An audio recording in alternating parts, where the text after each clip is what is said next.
Welcome to Achuma'S kitchen. இன்னைக்கு வீடியோல நம்ம குக் வித் கோமாளியோட இந்த வார ரெசிபி தாங்க பார்க்க போறோம். இந்த வாரம் அட்வான்டேஜ் டாஸ்க் கொடுத்த அந்த வெள்ளை பணியாரம் அது எப்படி பண்றதுன்னு பார்க்க போறோம். ரொம்ப ரொம்ப ஈஸியா பண்ணிடலாம். அதுக்கு ஃபர்ஸ்ட் நீங்க எந்த கிளாஸ்லயோ கப்லயோ எதில் அளந்தீங்கனாலும் கரெக்டாக பார்த்தீங்கன்னா இந்த மாதிரி ஒரு டம்ளர் வந்துட்டு பச்சை அரிசியை தலை தட்டி எடுத்துக்கணும். ரொம்ப குவிச்சு எடுக்காம இந்த மாதிரி தலை தட்டி எடுத்துட்டு இதுக்கு மேலே வந்துட்டு நம்ம கொஞ்சமாக உளுந்து போட போகிறோம். இதுதான் பார்த்தீங்கன்னா இதுக்கு கரெக்டான அளவு. இந்த மாதிரி ரேஷியோவில் நீங்கள் போட்டிங்கன்னா தான் கரெக்டாக வரும். இது மேலே வந்து அப்படியே கொஞ்சம் குவியலாக இருக்க மாதிரி உளுந்து எடுத்துக்கோங்க.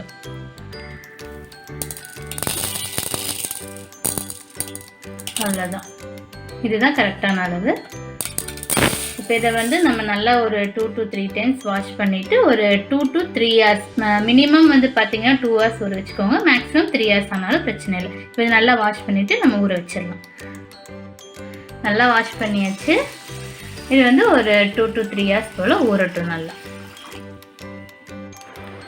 இப்போ ஒரு 3 hours ஆயிடுச்சு. 3 hours நல்லா ஊற வச்சுட்டேன். இப்போ இதை வந்துட்டு நம்ம ஒரு மிக்ஸி ஜாரில் சேர்த்து அரைச்சிடலாம்.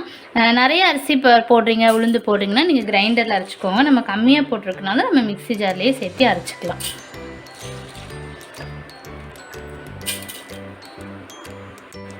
ஃபஸ்ட்டு தண்ணி சேர்க்காம நல்லா அரைச்சிட்டு அதுக்கப்புறமா கொஞ்சமாக தண்ணி சேர்த்து அரைச்சிக்கலாம். இது வந்து முக்கியமாக பார்த்திங்கன்னா நல்லா நைஸாக அரைஞ்சி வரணும், நல்லா மை மாதிரி. பாருங்கள், மாவு அரைச்சாச்சு. செமையாக மையாக அப்படி நல்லா ஒயிட்டாக ரெடி ஆகிருக்கு. இது ஒரு மிக்சிங் பவுலில் சேர்த்திடலாம். இதில் வந்து மிக்ஸி ஜார்லேயே ஒரு 1/4 கிளாஸ் அளவுக்கு தண்ணி சேர்த்திருக்கேன். தண்ணி சேர்த்து அதை நல்லா அலசி இதில் சேர்த்திடுங்க. இப்போ உப்பு வந்துட்டு இதில் தேவையான அளவு சேர்த்துக்கோங்க. அடுத்து சுகர் வந்து ஒரு ஸ்பூன் அளவுக்கு, டீஸ்பூன் அளவுக்கு, டேபிள் ஸ்பூன் அளவுக்கு சேர்க்க வேண்டாம். இது வந்து மைல்டாக ஒரு ஸ்வீட் இருக்கணும், ரொம்ப ஸ்வீட் தெரியக்கூடாது. இது வந்து ஒரே ஒரு டீஸ்பூன் அளவுக்கு சர்க்கரை. இப்போ இதெல்லாம் சேர்த்து நம்ம நல்லா மிக்ஸ் பண்ணிடலாம். ஒரு தடவை கலந்துட்டு வாட்டர் கன்சிஸ்டன்சி பார்த்துக்கோங்க. பத்தலைன்னா சேர்த்திக்கலாம். எடுத்தோன்னா நிறைய தண்ணி சேர்த்திடாதீங்க. இது வந்து பார்த்திங்கன்னா இன்ஸ்டண்ட்டாக பண்ணக்கூடியது.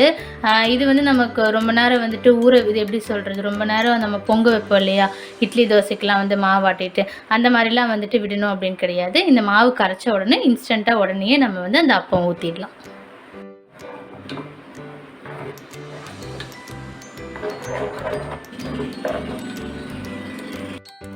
இப்போ வந்து எண்ணெய் காய வச்சுக்கலாம். எண்ணெய் வந்து பார்த்திங்கன்னா இந்த மாதிரி ஃப்ளாட்டாக இருக்க மாதிரி பேனில் வச்சுக்கோங்க. குழியாக இருக்க மாதிரி வடைச்சட்டி அந்த மாதிரிலாம் வேண்டாம். இந்த மாதிரி ஃப்ளாட்டாக இருக்கிற மாதிரி இதில் வந்து எண்ணெய் வந்து நிறைய ஊற்றி காய வச்சுக்கோங்க. எண்ணெய் வந்து இப்போ காஞ்சிடுச்சு. இப்போ நம்ம அப்பம் ஊற்றிடலாம். இப்போ வந்து நம்ம ஊற்றிடலாம். இது வந்து நிறையாலாம் ஊற்றாதீங்க. ஒரு டைமில் ஒன்று ஊற்றுங்க போதும். ஏன்னா வந்து ஒன்று மேலே ஒன்று ஊற்றுனீங்கன்னா சைட்லெல்லாம் ஊற்றுனீங்கன்னா உங்களுக்கு அப்படியே ஒட்டி ஒட்டி வந்துடும். இது வந்து பார்த்திங்கன்னா தானாகவே வந்து அப்படியே மேலே வந்துடும் வெந்து. அடுப்பு வந்து கொஞ்சம் மீடியமில் வச்சுக்கலாம். ஃபஸ்ட்டு வந்து எண்ணெய் நல்லா காஞ்சிருச்சான்னு ஒரு சொட்டு போல் விட்டு பாருங்கள். அது வந்து அப்படியே அந்த பால்ஸ் வந்து அப்படியே வெந்து தானாக அப்படியே மேலே வரும். அப்போ கரெக்டாக இருக்கும் எண்ணெய் சூடு. அப்போ வந்து கரெக்டாக ஊற்றிடுங்க.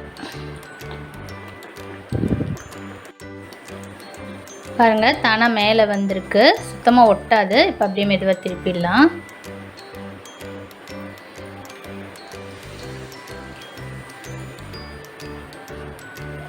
எண்ணெய் நிறையா இருக்கனால கொஞ்சம் பார்த்து திருப்புங்க, நம்ம மேலே தெரிச்சிடாமல். இது வந்து கலர்லாம் வந்துட்டு நல்லா ப்ரௌனெல்லாம் மாறிடக்கூடாது. அவ்வளோதான், ஒரு நிமிஷம் போல் நல்லா மீடியம் ஃப்ளேமில் வச்சுட்டு இது எடுத்துருங்க. இந்த அளவுக்கு தான் கலர் மாறணும், இதுக்கு மேலே மாறக்கூடாது. இதே மாதிரி நம்ம எல்லாமே ஊற்றி எடுத்துடலாம்.